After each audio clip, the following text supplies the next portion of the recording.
Welcome. 28 May, dis&datInformation. The Autonomous Collective.net. Today, I'm going to talk a little bit about Steve Keen and debunking economics. The piece I put up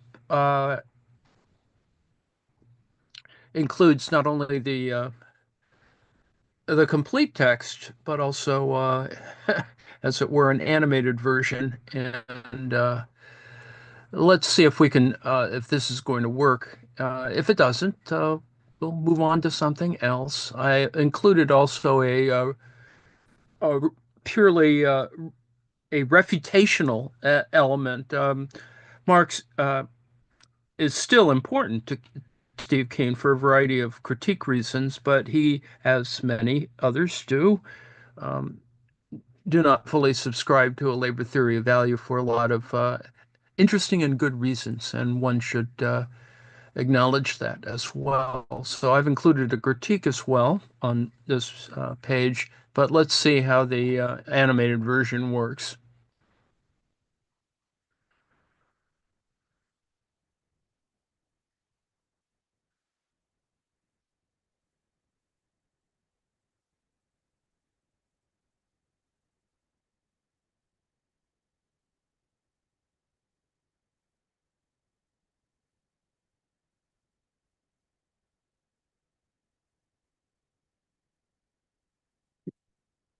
You're listening to Artistic Finance, Show 60.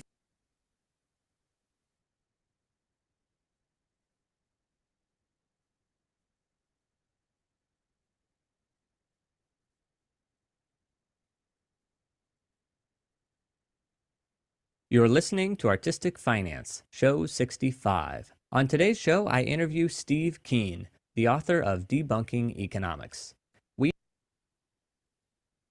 We talk about Econ Comics, his new comic book that critiques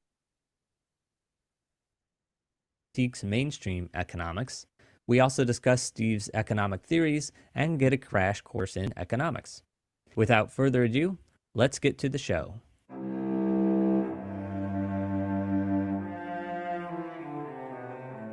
You're listening to Artistic Finance Podcast, where your host, Ethan Steimel, interviews successful artists, leaders, and investors to help educate and inspire artists to grow their wealth. We're recording this on August 11th,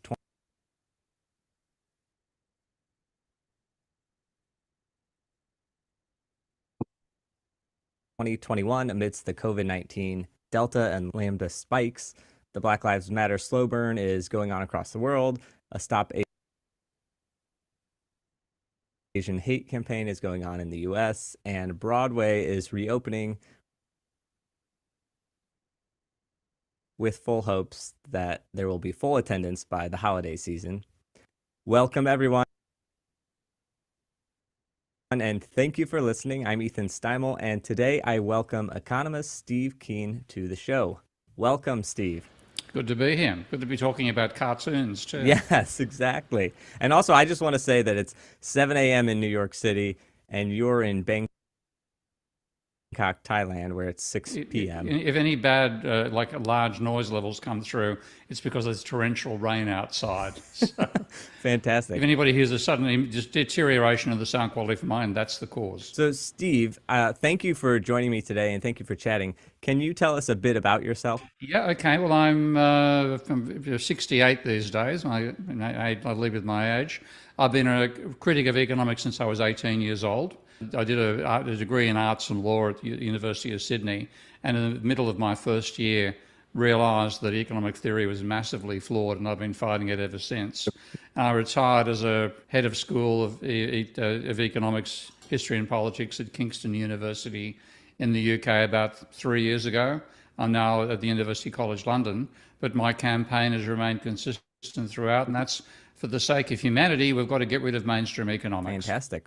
Just because I talk about art on this thing, I have a couple questions for you before we get started, which is, what is a live event that you like to experience as an audience member, or a piece of art that you like? Probably the piece of art's the one I think most about, because there was an exhibition of Monet's work in Sydney about 30, 40 years ago at least. And there was a painting of the Cathedral at Rouen. I can never pronounce it properly, but Raoun or some strange name like that in France. And it was done with a blue colouring overall. And it was such a beautiful object that I literally remember thinking, I would be willing to come back at night and steal this. It was so beautiful. And the only other one that which could compare is actually a piece by Salvador Dali, I think called Madonna and Child. And he painted that with dots and dots inside the dots. And when you were close up, all you could see the dots. And when you moved away, you could make out that there was an ear formed by the dots. And you moved, I think, further away, you could see that in the ear was sitting the Madonna and Child. And those are probably the two most spectacular works of art I've ever seen. All right, this question, so happy to ask you this. Are you bad or good with money? Bad. A whole lot of ways. I've never got involved in speculation. What I've decided to do has been successful. So like my first wife wanted me to invest in property back in 1992 or 3, I think, in Australia. And I said, no, property's in a bubble, and I refused to ride a bubble. Well, that bubble's gone on for 20 years. So if I'd actually decided to ride the bubble, I identified it before anybody else knew it was there. And if I'd been willing to put my neck out, okay, let's chuck a few thousand, 100,000 Australian dollars at that stage. I could have pulled probably 500,000 out later. And Max Geyser and Stacey Herbert told me about Bitcoin when it was about $10 a coin. I, right from the outset, didn't regard it as being money, but I could have afforded £1,000 and could have bought 100 Bitcoin.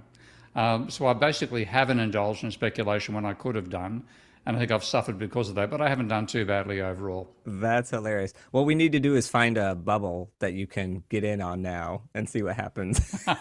I've got a strong bias towards creating real stuff. So I'm actually working on a commercial software program right now called Ravel, and the idea is to take over a large part of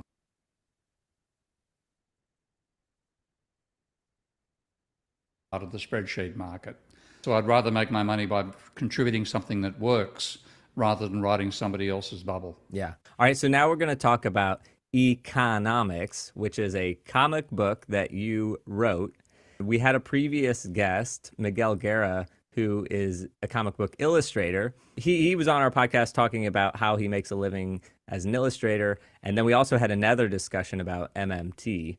He reached out and said, hey, I just drew the illustrations for this new comic book. You should check it out. So I did. And that's what we're going to talk about. And also, is this true? I was on Miguel's site, and it says it's the #1, or was, the Amazon bestseller in comics and graphic novels and economic theory. Is that true? It was for a very brief time. It hit #1 in both. And I was absolutely delighted. I think I've taken screenshots of the Amazon page on that front. There's all sorts of criticisms one makes of Amazon's, but it's the world's most effective retailing unit. And that's what you, as an author, that's what you keep a check on. So it certainly hit #1 in economic theory. And I think at the same time it was #1 in graphic novels, which was a great combo. Not there anymore, but it was a damn good feeling while it lasted. That's amazing. And so I read it, and I must admit that a little bit of it went over my head, or maybe a lot of it. But I did find it entertaining, and you do tell this fake story that I actually sort of thought was real. And the whole time I was like, I have to check out if this is a real story. And then at the very end, you say, not a real story. Which one was that, about Ricardo? Yeah. Okay, yeah. I'll come back to the Ricardo story and where it came from. And then you also use a term called Nairu, which I only know because I happened to read The Deficit Myth by Stephanie Kelton. Oh, yeah. She talks about Nairu, but I was like, how many people know what Nairu is? And maybe everybody does in the economics world. Unfortunately, too many economists know about it, because this is one of the many... like economics tries to pretend that it's a science, and a large part of what I've been doing is saying, look, if you guys are scientists, then I'm the Loch Ness monster. Your standards are just pathetic. But what they'll do quite frequently is make up terms that sound like they're scientific. So Milton Friedman invented what he called the non-accelerating inflation rate of unemployment. And what he then was saying effectively, there's a rate of unemployment which guarantees inflation remains constant. That flipped economic theory because he was taken seriously back in the 1970s when there was a high rate of inflation was rising. But plenty before you were born, I'd guess. 1972, 73? Yep, that's before me. There you go. Okay. Well, there was rising inflation at the time, and he said, in the previous policy used to be to try to maintain a low level of unemployment. That was the sort of Keynesian orientation from the post-war period through to the early 1970s. And he said, no, what we need is to choose a rate of unemployment that means inflation doesn't continue rising. And he called this the non-accelerating inflation rate of unemployment. Tens of thousands, probably hundreds of thousands of economists have wasted their lives trying to calculate what the NAIRU is. Two things. First of all, it doesn't exist. And two, when they try to figure out the statistics for it, it goes up and down like a yo-yo. But it makes them feel like there's scientific way of having a term like NAIRU that they can all talk about at conferences. I just read a book called Billion Dollar Loser. Oh, yeah. By Reeves Weideman, and it's about WeWork, the rise and fall of it. He was saying that when they were trying to go public, there's EBITDA, Yeah. and they created this new term called community adjusted EBITDA because I guess their EBITDA wasn't the number they needed. It was always negative, yeah. Do you know what EBITDA is? Well, it's earnings before interest and tax, and I presume amortisation is the final A there. When firm declares it's what it's earned, I mean, there's, first of all, it's revenue, and that's before it pays anything out. Then it's got to subtract wages and supplier costs from that, and so you start getting earnings, and earnings before interest and taxation is EBIT, and that's one of the major classifications. Then I'll have earnings after you pay interest and after you pay taxation, and that's really what a firm should be evaluated on. But when you had all these internet companies forming, who once you subtracted the costs from their revenue, you got a negative number.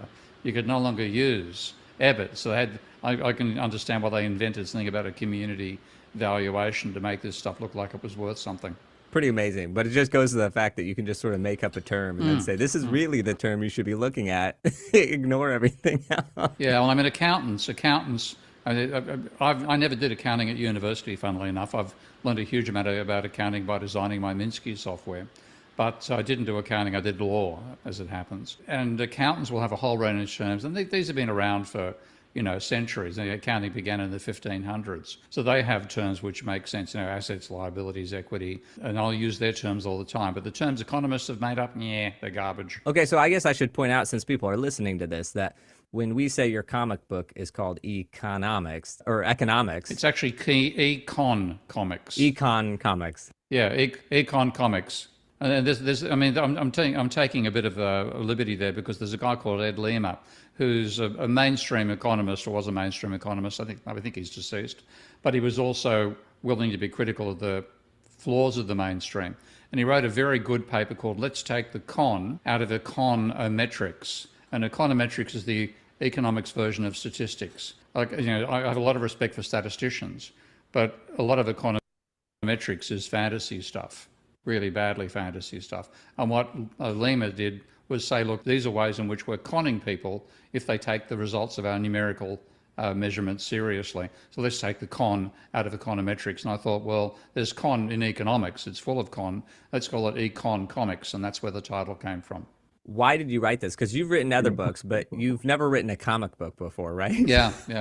There's a long story behind it. Yeah, I give conference talks, before COVID, all over the world. There was a conference I was invited to in Canada, in Toronto, in a place called the Fields Institute. And the Fields Institute is the world's leading mathematics centre. It's actually, the mathematicians have what they call the Fields Medal. And it's not actually decided in Canada, it's actually decided, I think, in Germany, but it's the equivalent of the Nobel Prize for mathematicians. And it's given to somebody under 40 who's made major advances in mathematics. And so it was actually originated by a Canadian mathematician called Fields after the Second World War. That's why the Fields Institute exists and awards the Fields Medal in Toronto. The deputy director there became a close friend of mine, still is, a guy called Matthias Griselli.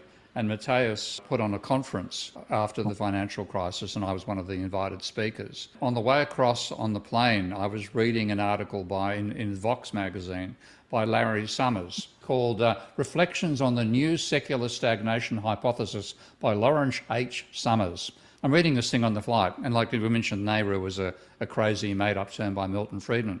Nobody had ever used the term FERIA before, full employment real interest rate, FERIA. Sammers made it up in this paper, which is based on a conference talk he gave as well. And I'm reading it thinking, he used the term had never existed, never before in the economic literature. And here in this one paper about it, he uses the term 23 bloody times. And I'm reading this thing, thinking, FERIA, FERIA, FERIA, FERIA, FERIA. Sound like the bastards discovered some new fundamental bloody particle. And they, I know what I can do.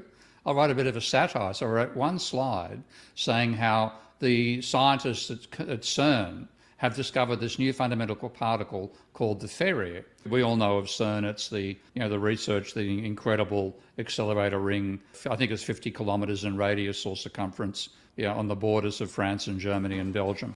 And I said, this actually isn't the CERN I'm talking about. It's a much more important CERN based at MIT. CERN stands for Crazy Economic Rationalizations of Anomalies.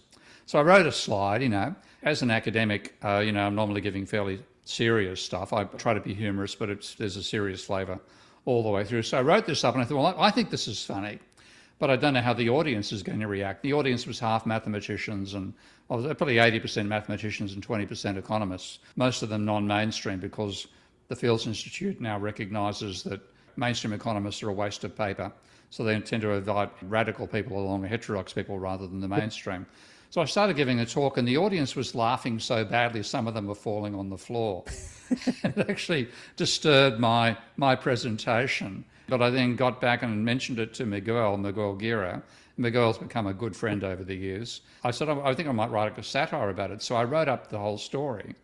And Miguel said, I'd love to illustrate that. So that's where the first one came from. That's the first illustrated cartoon in the book. And then in France, that's chapter 2. Chapter 3 is a campaign to eradicate non-orthodox economics in France. And that came about because French non-orthodox economists tried to establish a separate classification for non-orthodox economics, or heterodox economics as they call it, in France. So France has got a very hierarchical system. Like in America, when you do your PhD, you go off to the American Economic Association in January, try to get a job somewhere. It's all individual towards the organisation. In France, you have to be awarded a PhD, and then you are classified as being an academic economist, and you apply for a job, and they will send you somewhere in France for the position. We actually know how many academic economists there are. There's 1,800 of them, roughly, in France. They formed a group called the Society of Appalled Economists, saying how appalled they were at the mainstream. Sometime in, I think, 2015, they tried to get a separate formal classification because there was about 300 people who signed up for this separate non-orthodox classification. So that would have taken 300 out of the 1,800. They were almost successful, and they were opposed by a French Nobel Prize winner who blocked the move, and they were stuck amongst the economists. So I knew that this group represented about 15% of all economists in France were critical enough of the mainstream to want to join a breakaway group. And I was going to give a talk at a workshop on non-orthodox economics for students somewhere in the east of France. And you're going to love this. A bunch of mainstream economists came out with a book attacking non-orthodox thinkers in economics. It's called Le Négociation, I can't pronounce it properly, Le Négociisme économique, et comment s'en embarrasser. If you put that into Google Translate, what comes back is economic Holocaust denialism. So they were accusing non-orthodox economists as being like Holocaust deniers. I thought, you pair of, can I use French on your show? Yes. You pair of cunts. I'm going to get you. So on the train, pardon me, I should have used dicks or, assholes, something that I wasn't particularly... It works. It translates. I wasn't particularly happy. So I'm on the train journey from Paris to this far eastern part of France.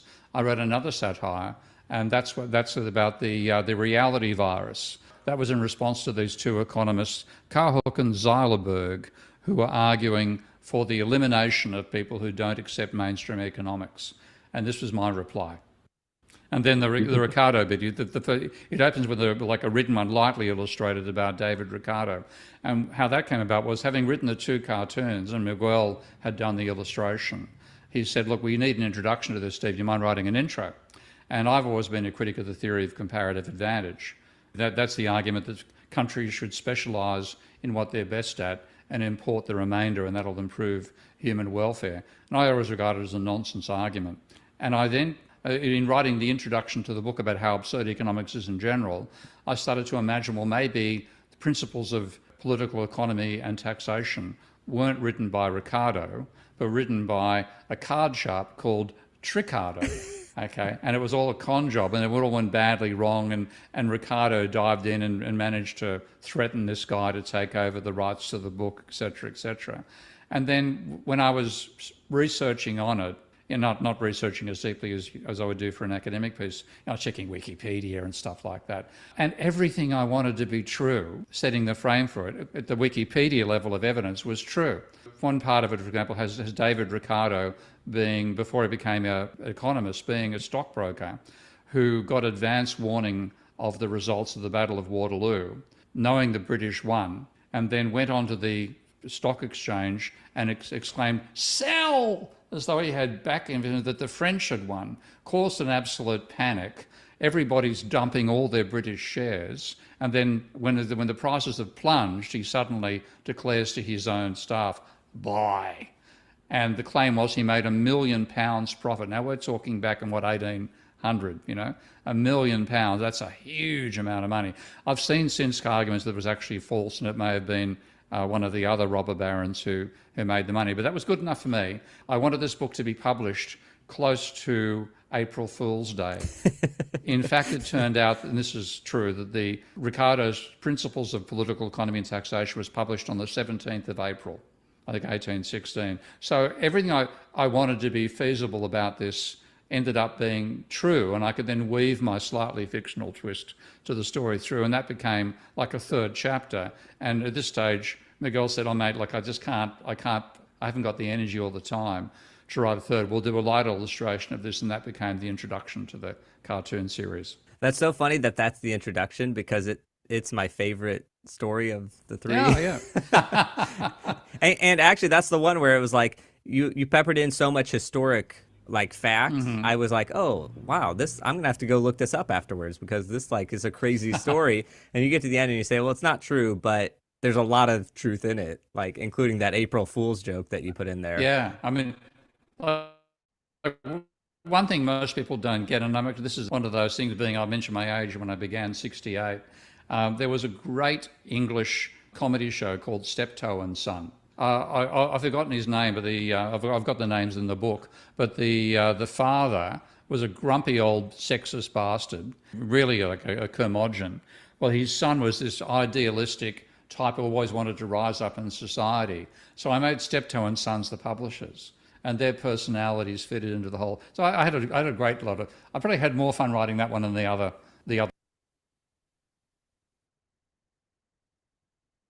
Okay. I've got a I think strong you bias can to. You can keep going, man. manage the I love Steve Keen. uh, yeah, I think he's phenomenal. he is. He's a funny guy. That's Oh this. yeah. Oh yeah. He's a funny guy. How you Um, doing? I'm doing fine. I'm going to read the rest of the my little yammer here. Okay, I'll let you continue. Thank you.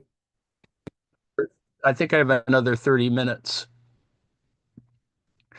I just wanted to introduce, Steve Keen as a personality, not just as a name, and I think it's important to look at his work.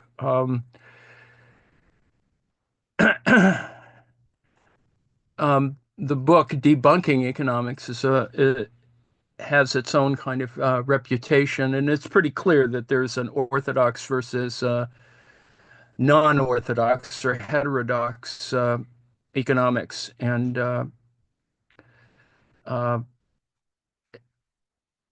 sort of set of themes. And I think Steve Keen, I think, has his own audience, his own following, as it were, and aside from trying to engage more popular discourse in terms of doing comic books, etc., he actually is quite serious about stuff. And so I've included a link to that. And um, Do you know if he won his election? he didn't, as far as I recall. Oh Um, shit. That's I that's a is running mistake. for senator or whatever the thing is in the Australian Parliament. Yep. It's unfortunate, but as he describes his own ability to make money, I don't not sure that he can run a political campaign as well.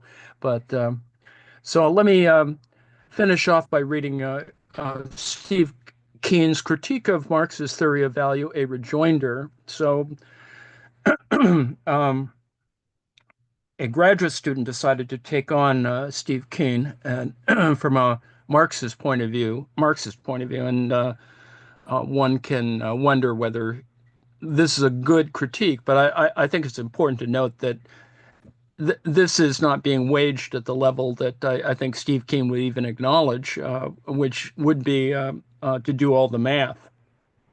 With good reason, Sydney-based economist Steve Keen has developed a local and international reputation as a sharp critic of neoclassical economics. For performing this valuable service, he has earned the scorn of the neoliberal ideologues dominating mainstream economic commentary. Yet Keen is also a critic of Marx's approach to political economy and left flank. This is a from which this is posted. Here posts a lucid rejoinder to these criticisms by Matthias Krull, Krull, a graduate student at Brunel.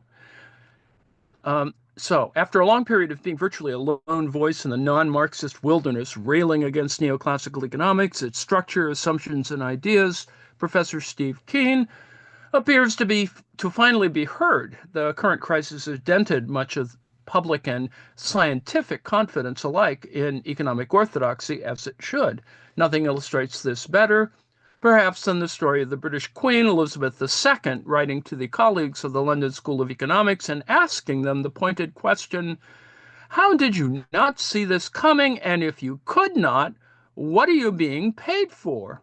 And now, this is perhaps being somewhat unfair, as the specifics of any particular crisis depend on many specific and contingent factors that the more general and imprecise nature of neoclassical macroeconomics is barely equipped to address, and few other theories fare that much better.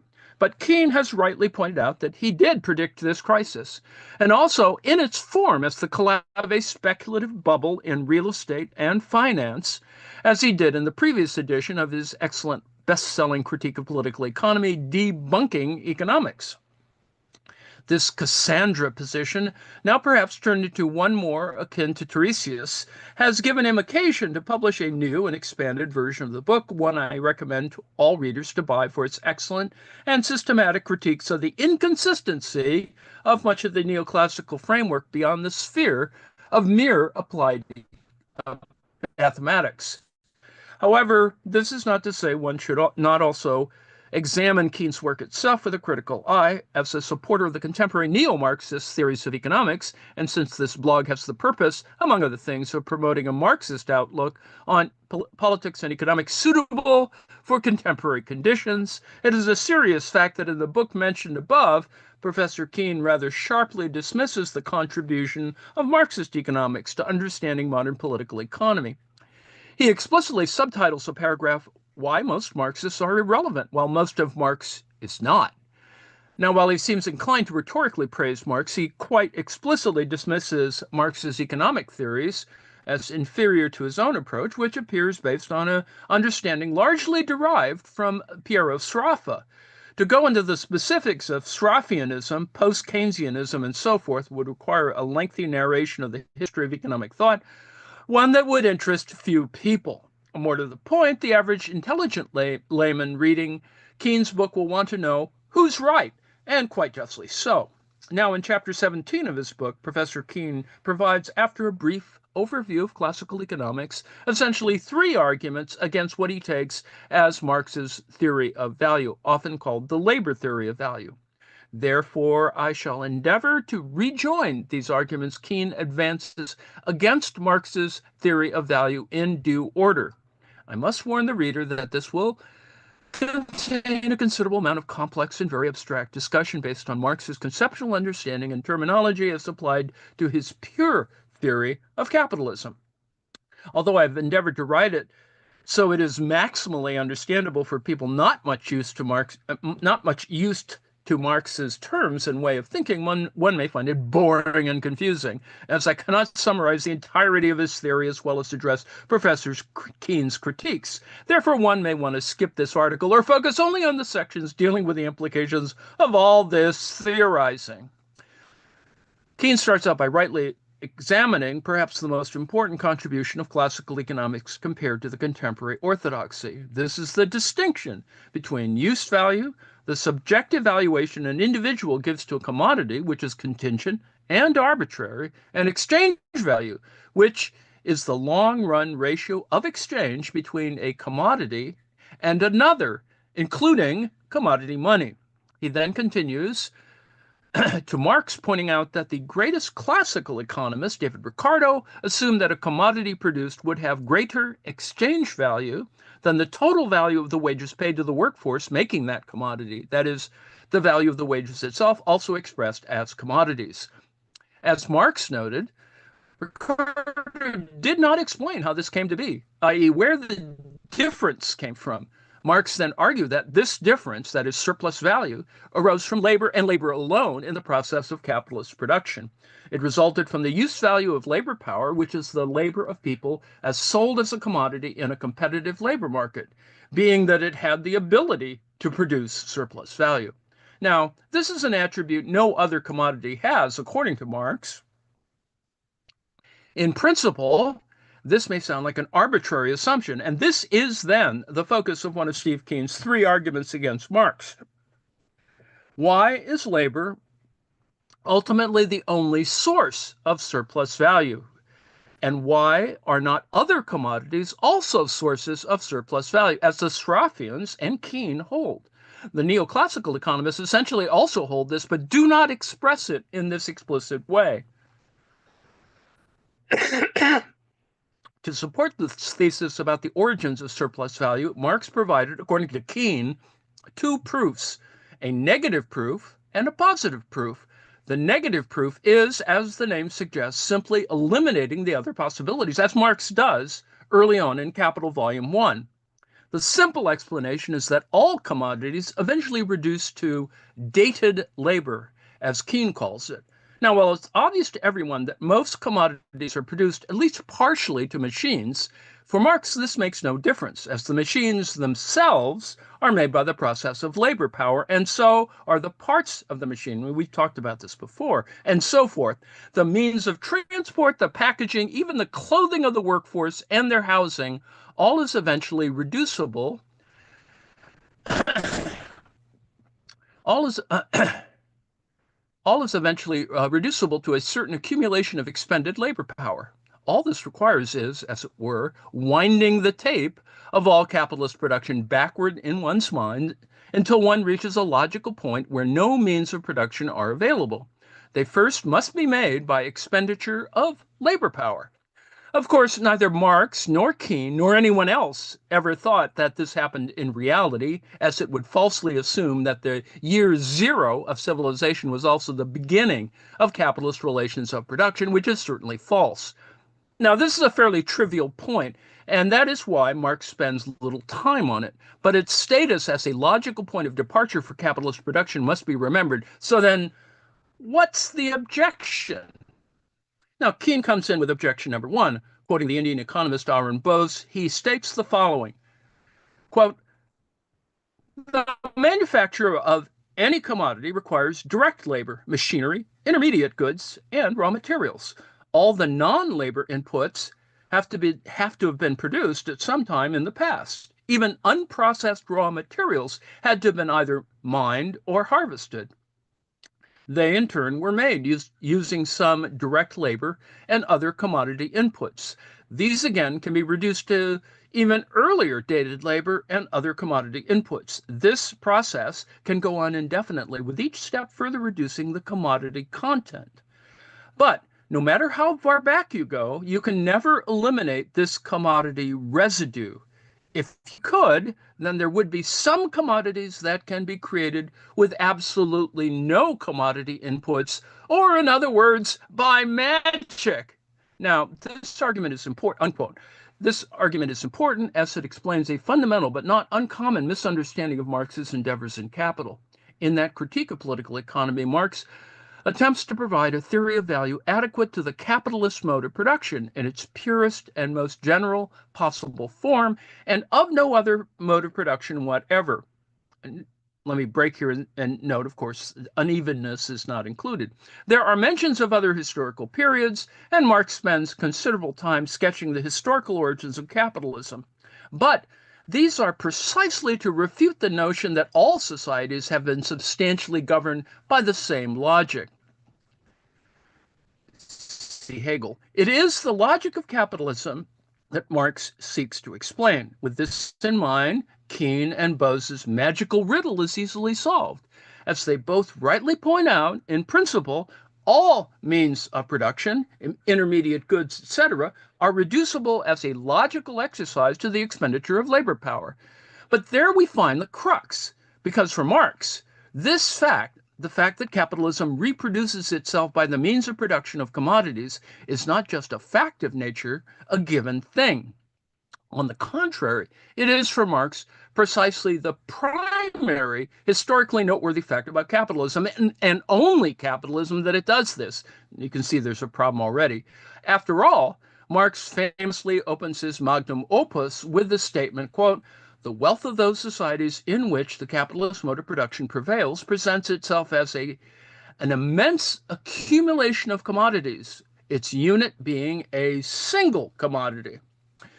Our investigation must therefore begin with the analysis of a commodity," unquote. This is then the solution to the Keen-Bose riddle.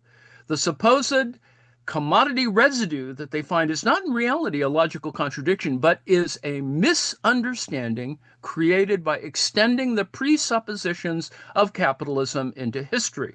The residue exists because capitalism has not always existed. That is to say, there has been non-commodity production before commodity production.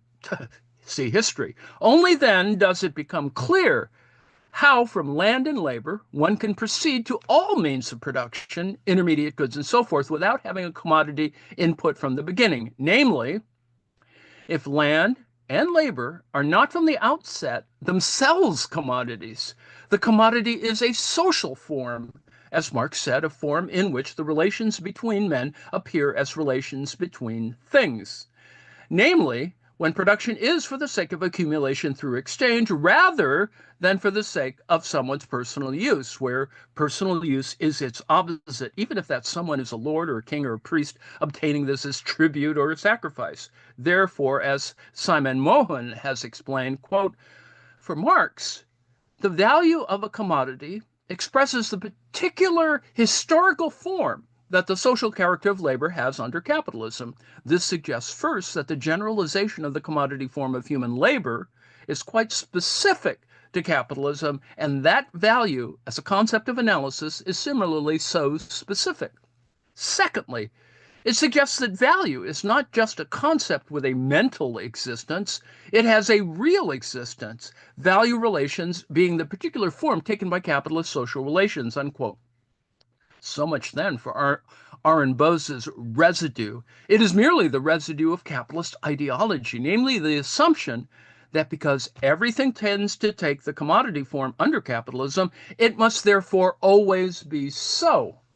And you can see how that can get into a much more complicated argument about the persistence, its persistence. Now we must address Keen's further critiques. As Professor Keen promised us, having dealt with Marx's negative proof of labor as the origin of all surplus value under capitalism, we're now provided with the positive proof.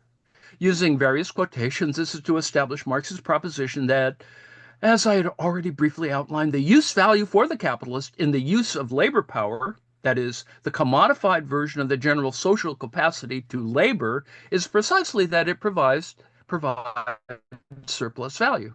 As Keene rightly notes, this is somewhat odd because it is the only time that Marx seems concerned with the use value of commodities. Generally, Marx considers use values, because of their contingent and subjective nature, to belong outside the realm of a pure theory of capitalist production. As Marx states in Capital's first sentences, quote, "A commodity is, in the first place, an object outside us, a thing that by its properties satisfies human wants of some sort or another. The nature of such wants, whether, for instance, they spring from the stomach or from fancy, makes no difference. Neither are we here concerned to know how the object satisfies these wants, whether directly as means of subsistence or indirectly as means of production. The utility of a thing makes it a use value, but this utility is not a thing of air. Being limited by the physical properties of the commodity, it has no existence apart from that commodity. A commodity such as iron, corn, or a diamond is therefore, so far as it's a material thing, a use value, something useful. This property of a commodity is independent of the amount of labor required to appropriate its useful qualities. When treating of use value, we always assume to be dealing with definite quantities, such as dozens of watches, yards of linen, or tons of iron. The use values of commodities furnish the material for a special study, that of the commercial knowledge of commodities. Use values become a reality only by use or consumption. They also constitute the substance of all wealth, whatever may be the social form of that wealth. In the society we are about to consider, they are, in addition, the material depositories of exchange value." Unquote. Why then this sudden interest in the use value of the capitalist? Well, as Keene quotes later on from Marx, this is precisely the historically specific nature of labor power as a commodity, the one commodity where the use value plays a very different role than that of any other. In his answer to the critics of his own time, Marx notes, quote, "The obscurantists," a German economist named Adolf Wagner, has overlooked that my analysis of the commodity does not stop at the dual mode in which the commodity is presented as use value and exchange value, but presses forward so that surplus value itself is derived from a specific use value of labor power which belongs to it exclusively, etc., that hence with me, use value plays an important role completely different than in previous economy, unquote. Now, how does Marx justify this? Keene does not comprehend the relationship between this positive claim and his negative claim. And, you want to ask a question how badly or well constructed this particular claim is. But anyway, labor power as a commodity can have this special use value presented as the only element of capitalism that is, in a sense, transhistorical as a prerequisite of all societies. That is, all societies reproduce themselves through human labor, as we've seen. That is why it is labor and nothing else which has this special use value. This is essentially restating the negative proof. Furthermore, it can have this specific use value because this is the role labor plays in reproducing capitalism as a system. It is therefore the use and need capital has for labor power altogether, without which no society can reproduce itself, including the capitalist one. This is Marx's one transhistorical element, but even this element has a specific form under capitalism, namely the commodity labor power, and therefore a specific use value for capital, namely of producing surplus value. A little circular there. Outside capitalism, the theory of value, as Marx describes in Capital, does not apply, and there's consequently no commodity labor power outside capitalism, and therefore no specific use value outside capitalism. Now, this is not an arbitrary assumption. It goes to the heart of what Marx believed was specific about capitalism as a social relation of production opposed to other such relations in history, and therefore goes to the heart of the purpose of his theory of value, as Marx summarizes the distinction between its role in capitalism, the one hand, and other societies, the other hand. Quote, on the one hand, all labor is, speaking physiologically, an expenditure of human labor power, and in its character of identical abstract human labor, it creates and forms the value of commodities. On the other hand, all labor is the expenditure of human labor power in a special form and with a definite aim.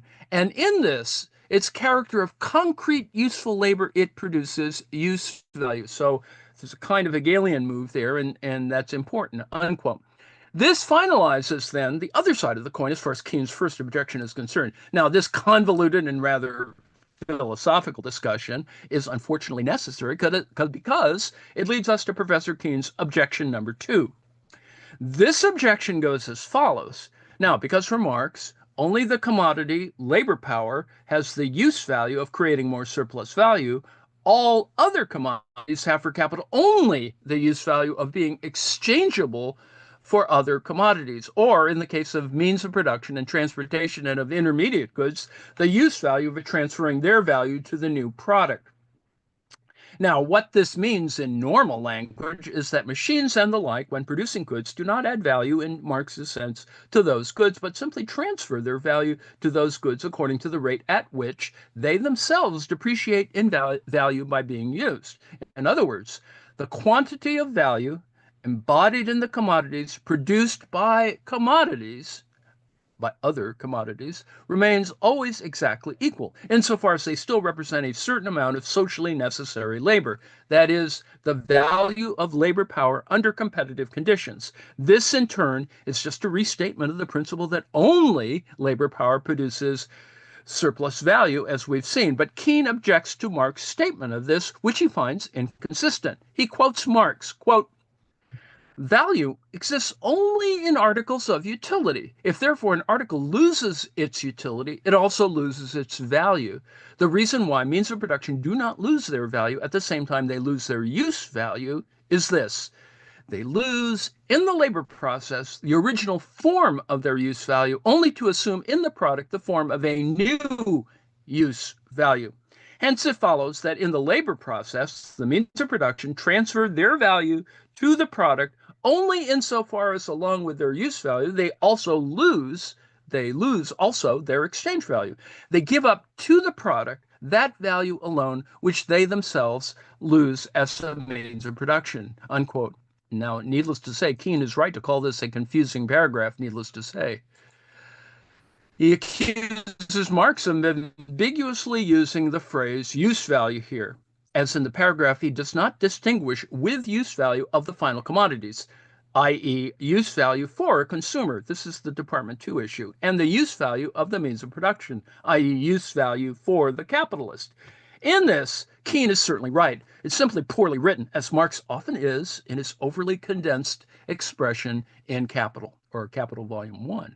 But this has no theoretical consequences. The other, more significant accusation Keynes lodges against Marx here is that it is inconsistent that the loss of a use value of a machine for the capitalist, i.e. its depreciation, should be equivalent to the value added in terms of what the machine creates. After all, aren't use value and exchange value supposed to be separate concepts? Why would they suddenly and arbitrarily equalize in the process of production with means of production? This too can be answered. But it is much more complicated than Steve Keynes allows. Now, this is where it gets muddy. It may be clear for our discussion that the value of the means of production will be, by definition, the amount of socially necessary labor time expended in producing it. In other words, the quantity of abstract labor. Secondly, in order for the means of production to transfer this value, they must have use value for the capitalist as a buyer, just like any commodity can only have value if someone has a use for it, whatever that use might be. In this case, its use value is the fact that it produces commodities, as a machine should do under capitalism. However, as Keene rightly notes, its use value cannot have more consequences than this without introducing inconsistency in the terminology. So it's kind of like a sleight of hand in that sense. After all, its use value as a machine, other than producing commodities, may be anything a capitalist wants. One may well use a printing press as a tray for storing coffee cups or whatever. That's a little bit overstated. As long as it does not impede its primary function, this cannot affect the values of the outputs, that is, those commodities. The solution to the riddle, then, is to understand the indeterminacy of the output values. The original value of the inputs used up, the exchange value of which they were bought for its prices of production as the definite monetary forms to become in real capitalism, do not affect the determination of the output value. As Marx notes, quote, if the capitalist has a foible for using golden spindles instead of steel ones, the only labor that counts for anything in the value of the yarn remains that which is required to produce a steel spindle, because no more is necessary under the given conditions, unquote. That is, the socially necessary labor time, as always, determines the value of the inputs, and this remains equally independent of any real exchange value expended. It's one of the arguments about Chapter 1. What confuses Keene on this point is that Marx, for the purposes of his analysis, holds value and price, that is, the specific form of exchange value, to be equal throughout Capital Volume 1. But this is not actually a reality of capitalism, and he relaxes this assumption in later volumes, Department 1, Department 2, and Volume 2, etc. But that, in turn, has further consequences, because introducing a temporal aspect, which is what I've been yammering about for weeks, a dynamic theory into capitalism beyond the level of its extended simple production, as Marx does in later volumes, means that during different cycles of capitalist production, changes can occur. The productivity of labor can increase or decrease, and similarly, the technological standards of the socially average production can change due to innovations, new inventions and innovations. These are very common and persistent phenomena characterizing capitalism. As a result, the value of the inputs changes along with the productivity of the labor that would reproduce them at the start of every new production cycle, irrespective of their values in the previous production cycle. This makes it possible in the course of such a cycle for the inputs to enter production with a particular value and exit it with a greater or smaller value depending on the changes in the productivity of labor. This force then operates on the outputs of a given production process without being caused by that production process itself, within which, ceteris paribus, the equality holds. Now, this is another aspect of the solution of Keene's problem. The final aspect is that technical change in the means of production themselves, that is, new inventions and innovations, can change the social standards of capitalist production, flexible production, for example, under globalization. If new and better machinery with greater production of commodities per time unit is introduced, the value of the old machinery, insofar still in use, declines accordingly as its productivity is below this standard. Now, because any future technological change affecting the process of production via means of production or intermediate goods can have this effect on the previous generation's means of production and intermediate goods, the value of the latter categories changes constantly. So there's a retrospective, historically speaking, of change. With it changes the period a capital good is used before it's replaced, its relative weight within a firm's production, and so forth. This is why, I was talking about fixity and, David Harvey's sort of thing about, what's the difference in terms of real estate, for example. The result is that if one allows the temporal element to be introduced, the value transferred from input to output is essentially indeterminate, as mentioned. So this implies the whole dynamic model stuff that other people are fussing with. and that creates other kinds of problems relative to the assessment of, um, commodities and accumulation. This is not, however, a contradiction, as Keene assumes. See, Keene does point this out as a kind of contradiction, but we're looking at a fairly simple model and not a macro kind of model. It is, in fact, a real aspect of the contradictions in capitalist production. That is, the indeterminacy over time of the value of commodities used in production leads to divergences, sometimes wild divergences between their eventual value at the end of one or multiple production cycles and the subjective estimates of capitalists, leading to overproduction, booms, crises, and bankruptcies as endogenous results of technological change. Now, this is a phenomenon familiar in different terminology to post-Keynesian and institutionalist economists, although they tend to focus more on the individual psychology of the capitalist. This is that fortunate or unfortunate focus for institutionalists, than on the social process of capitalist reproduction as a quantitative force. And that's just, they were more obsessed with the institutional, as it were, elements, the structural elements, rather than trying to actually measure the damn thing. Of course, if one does not permit temporality and takes a single static production cycle, ceteris paribus, the equality between input and output values holds, for the simple reason of labor being the sole source of surplus value, as explained before. But this has no meaning for Marx's theory of the transfer of value by the means of production. So you automatically have this dissonance, as it were. Now, the significance of this will become more evident when we finally discuss Professor Keene's third objection. Don't worry, I'm getting to the end. This is in some ways the most abstract and complicated one, and I will therefore mainly address it by reference to other economists. This objection is known generally as, and yes, there's a lot of ink spilled on this, the transformation problem. And it concerns the relationship between Marx's theory of value and the reality, insofar as it exists, of capitalist prices. Historically, Marx's theory of value tended to be interpreted as static, almost equilibrium type theory. That's an interesting characterization. And because of this, certain interpretations of his theory became common along these lines. It was demonstrated in the scientific debates in heterodox economics just after World War II that these interpretations contain mathematical or logical inconsistencies, see Samuelson. Of course, whether a given theory is true or not simply relies in first instance on it being internally consistent. If there is no consistency, then it falls to the ground, as stated. However compelling its conceptual content, say Icarus, it would then require reconstructing on a different basis if one were sympathetic to the attempt. This is exactly what Keene suggests for Marx's theory of value. Now, for this, and you could say this is a problematic element, for this, he relies on a Sraffian economist from the 1970s named Ian Steedman, who wrote an influential mathematical critique of the consistency of Marx's transformation of values into prices. And there's a lot of ink spilled there. Because of the nature of this critique and the inability of many to refute it, see, it tended to be, it had certain logical consistency. It was believed that Marx's theory was done for as it stood. And this is what Keene presents fairly uncritically in his book. Only in a few lines does he mention the attempts of Marxist economists to refute Steedman and only to hand-wave them away.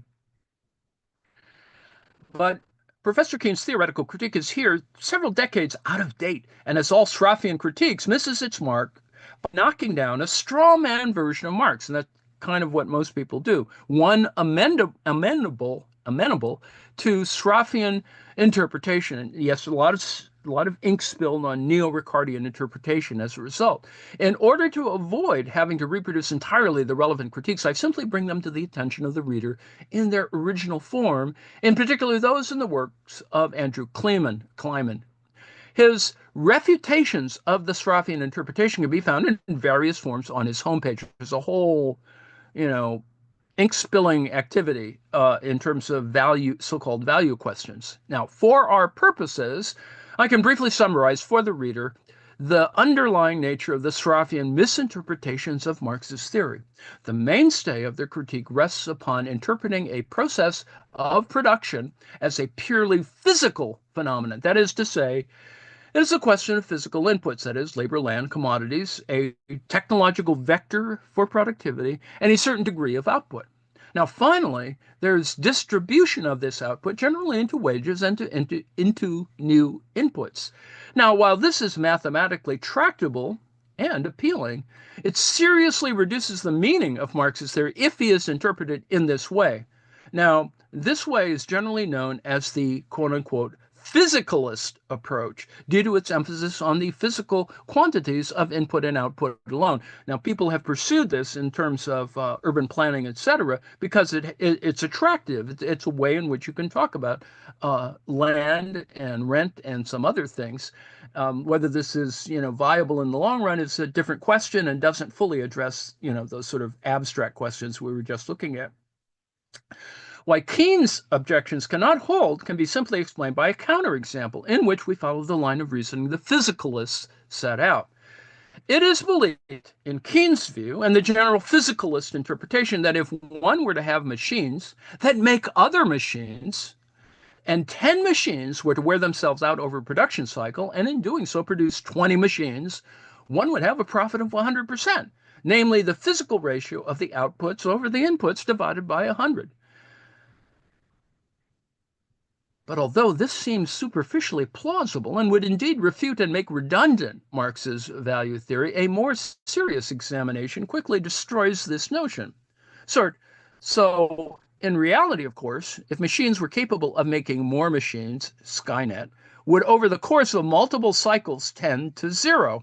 Thereby, capitalist profit would also tend to zero, and the capitalist mode of production would cease to exist. A land of non-scarcity, unbounded by the laws of thermodynamics, would be achieved. A great moment indeed for mankind. Purely automated luxury communism, but not one that can be taken seriously as a refutation of Marx's view. Moreover, it is not just machines that would do this. Any commodity produced by means of commodities other than labor power are subject to the same logic. If they can somehow multiply themselves indefinitely without the intervention of human labor. That's the AI question coming. In fact, in such a world, all prices become irrelevant themselves and only physical quantities count. Practically, this means reducing an indeterminate number of capitalist production cycles to a single simultaneous valuation in a single static production cycle. As this outcome is impossible by definition, Marx's negative proof does operate, and machines and intermediate goods do not, in fact, transfer more than their existing exchange value in the process of production. So, if 10 machines do produce over the course of a single cycle more of themselves, the result is simply that the 20 machines are now worth each half of what the 10 were worth expressed in price. Kleiman gives another example in using a Straussian corn economy, using corn as commodity inputs as well as labor, and explains why it is impossible for anything other than labor to add surplus value in production. Quote, our corn model also allows us to in a simple way another peculiar consequence of simultaneous valuation, that is, negative values. Imagine that 10 quarters of seed corn are planted at the start of the year, and the farm workers perform 4,000 hours of labor during the year. But because of bad weather, only 8 quarters of corn are harvested at year's end. Now, it seems to me that Marx's theory implies that 8 quarters of output will be worth more than the 10 quarters of seed corn because living labor has added new value in production.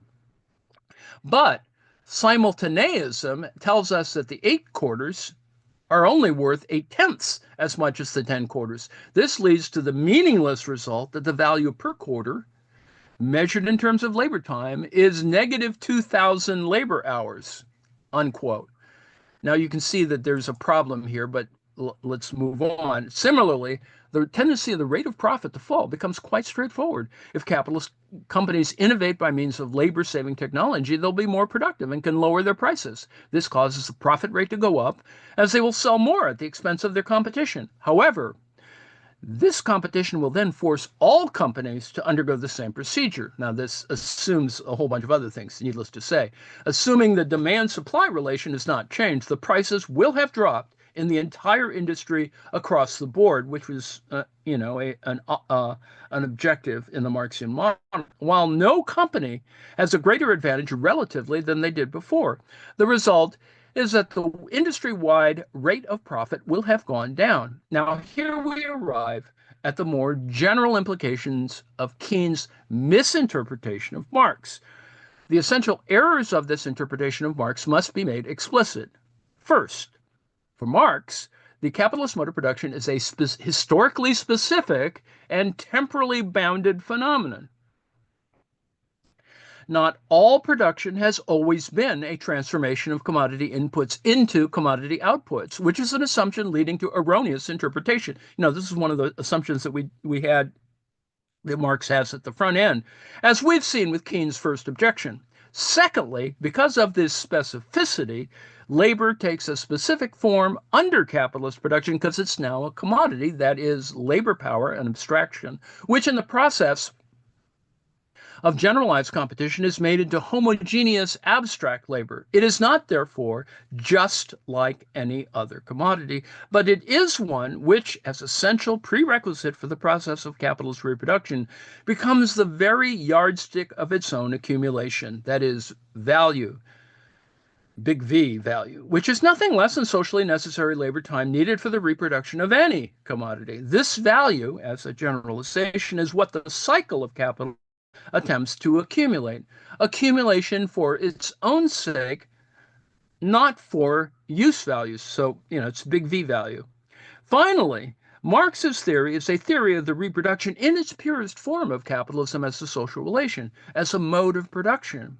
It is therefore necessarily, not static, that is dynamic, it is temporal, and emphatically not an equilibrium theory of price, which is where an entire, ton of ink got spilled.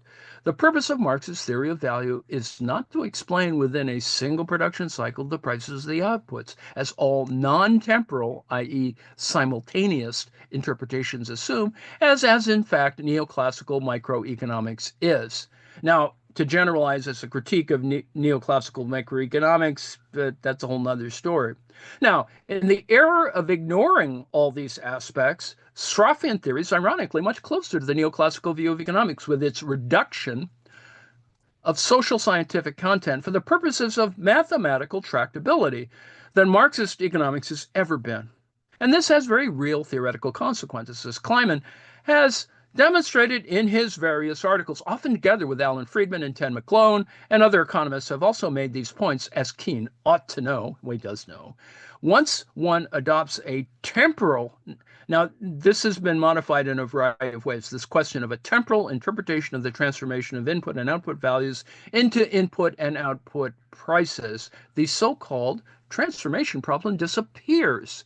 The inconsistencies result from the need for the inputs of the one cycle to be equal to the outputs of that cycle in terms of value. And either they are, in which case there is no profit, or they're not, in which case mere physical technological determination of production suffices to explain the difference, and the theory of value is redundant, as is indeed believed by neoclassical economists generally. But for Marx, the theory of value is explicitly a temporal theory, and it is this not arbitrarily, but because it is first and foremost a social theory, a theory of the reproduction of capitalist society as a whole over time. That's the whole historical materialist argument. Because of this, the prices of the outputs of cycle 1 are the values of the inputs of cycle 2, and this problem resolves itself never achieving equilibrium by any necessity. So you can see that there's a certain artificiality that was already built into the front end of the reasoning just to get the math to work. It is precisely because of this dynamic aspect that Marx was able to identify the tendency of the rate of profit to fall as a result of technological change over time coming into conflict with the capitalist accumulation of value. And in turn, why Marx was able to identify very temporal theories of capitalist crises resulting from this fact. Now, as we've seen above, there are more causes of crisis identified by Marxism than this, right? There's the possibility of speculative expansion due to precisely the divergence of price and value, see inflation. And then the reassertion of the need for value accumulation after some exogenous shock or subjective change in outlook is another. So there are other things going on. It would go too far in an article already long and technical like this to go into general detail, greater detail, on Marx's theory of technological change, devaluation of outputs, and the rate of profit to fall. But perhaps some other time this can be expanded on. For now, it suffices to make Keen address the very refutations of Steedman's physicalist interpretation of Marx offered above, and my critiques of the Straussian framework from which Keen critiques Marx more generally. So you can see there's, you're chipping away at a kind of argument, and not necessarily in favor of the labor theory of value, but that there are critiques. As long as the significance of labor power being the sole source of surplus value, its historical significance, the specificity of capitalism as a mode of production, and the nature of the theory of value as a social theory are not understood, readers of Keen will not be able to comprehend Marx's theory adequately. This, in turn, finalizes my third anti-critique and thereby my article. As a parting shot, we can simply note that the hasty dismissal of Marxism by even such a critical and valuable economist as Steve Keen only serves to further entrench the inability of left-leaning economists to meaningfully, consistently, and imminently critique capitalism as a historical mode of production. Note imminently, right? Imminent critique. Going beyond mere complaints about deregulation, blaming greed and incompetence, which doesn't mean that that's not happening, or desiring to go back to some golden age of Keynesian dirigisme, Marxist economics, and only Marxist economics, provides a basis that is at once historically grounded and social scientific from which to critique capitalism as a totality. It does so, as all understanding must do, by comprehending its laws of motion. So, this is Markov and Marhun's argument, right? And Keen's argument, including its tendency to crisis and the very social foundations of its reproduction as a historically determinate type of society. Therefore, although all the above rejoinder may appear to be technical and incredibly abstruse, it's important insofar as precisely the lack of theoretical knowledge on much of the left that does not allow them to critique the easy dismissals of Marx common among the economic and political orthodoxy. It's the argument you get in with Austrians all the time, right? Marxism is then often reduced to a merely ethical claim about capitalism or capitalists, or it is reduced to a set of political statements about inequality and distribution, which can in principle be solved by any honest quote unquote social democratic politician. It is exactly notions like the supposed inconsistency due to the transformation problem taught to any student who still receives training in history of economics at all that makes such an attitude as prevalent as it is harmful. For this reason, with the greatest respect for Steve Keen, these type of abstract critiques will remain necessary. So the point is, of course, that there's a little critique here, a meta-critique of Keen's procedures that show that he also has, excluded certain levels of analysis that, in the big picture, really problematic, but are no different than the same kinds of historical problems, the lack of knowledge in some way of the history of economic thought that restricts or constrains neoclassical economics. Now, this doesn't discredit Keen's approach, which is really important at this kind of post-Minsky sort of level. It just merely means that we should retain a certain open mind about the quality of abstractions that are being derived from these various models, noting, of course, that Keen is quite correct about, the necessity of a kind of macro modeling, systems dynamic modeling, over any kinds of reductionism that reduce things down to sort of these more static, reductionist models or physicalist models even. But those aren't identical either on those terms. So anyway, that I just thought I would introduce the fact that there still is, in heterodox analysis, a bit of controversy. And a lot of it has to do with what you accept as kind of the foundational aspects of it. So Kleeman et al. Have a certain line of inquiry that, once you start, it's a rabbit hole, but it's a good rabbit hole. It's one that says, well, okay, you got to look at this and look at that, and you got to hold this, sort of in sort of abeyance, etc.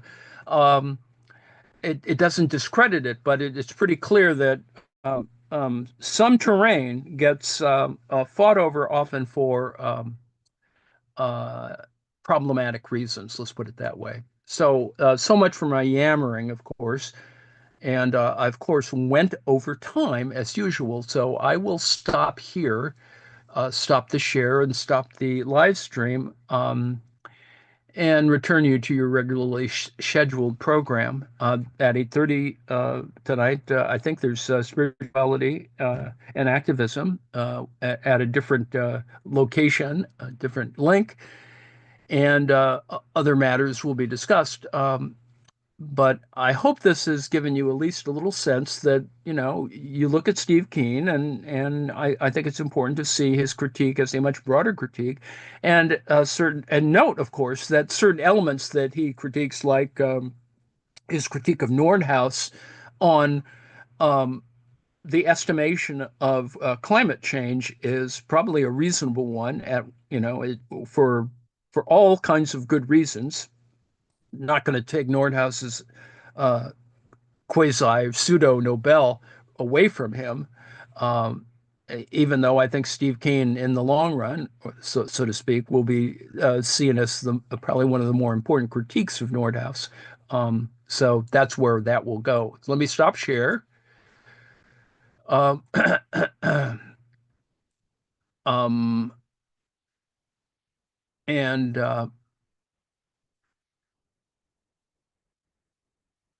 thank you for your